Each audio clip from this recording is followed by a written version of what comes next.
Environ 2/3 des personnes sourdes seraient à la recherche d'un emploi aujourd'hui, car dans le monde du handicap, la surdité a ceci de particulier qu'elle induit des difficultés de communication, qui plus est dans la recherche d'un emploi. Il y a une forme d'illettrisme pour les personnes sourdes parce que l'apprentissage de la langue française est en fait comme un apprentissage d'une seconde langue finalement, puisqu'ils ont la langue des signes comme première langue. Pour les sourds de naissance, et du coup l'accès à l'écrit est plus compliqué. Il y a des syntaxes différentes et donc les offres d'emploi ne sont pas toutes accessibles parce que certaines nuances leur échappent. Florence a une formation dans le dessin publicitaire et cela fait 5 ans qu'elle ne travaille pas. Un parcours difficile, elle s'est même résolue à donner des cours de langue des signes comme travail alimentaire. Pôle emploi m'a déjà convoqué pour certains entretiens, pour des rencontres, pour le salon de l'entreprise par exemple, pour des conférences, pour des choses très informatives.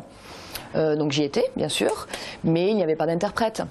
Donc voilà, Pôle emploi n'était pas conscient que le handicap surdité forcément nécessite une accessibilité au niveau de la langue. Cap emploi, eux, sont peut-être plus à même, ils ont un réseau de partenaires qui prennent en compte la surdité. Sur le site JobSourd, les offres d'emploi et les réponses des candidats potentiels sont traduites en langue des signes. Plus de difficultés de communication donc, mais des offres qui ne sont pas toujours forcément adaptées, comme ce poste de conseiller commercial en boutique chez un opérateur téléphonique. Et là, certes, s'il s'agit d'accueillir des clients, je ne sais pas dans quelle langue cela va se passer, mais si c'est un public tout à fait large, voilà, ça va être un petit peu compliqué. Est-ce que ce sont des personnes sourdes?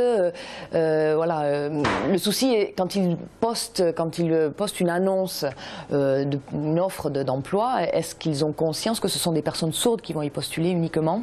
C'est là la question.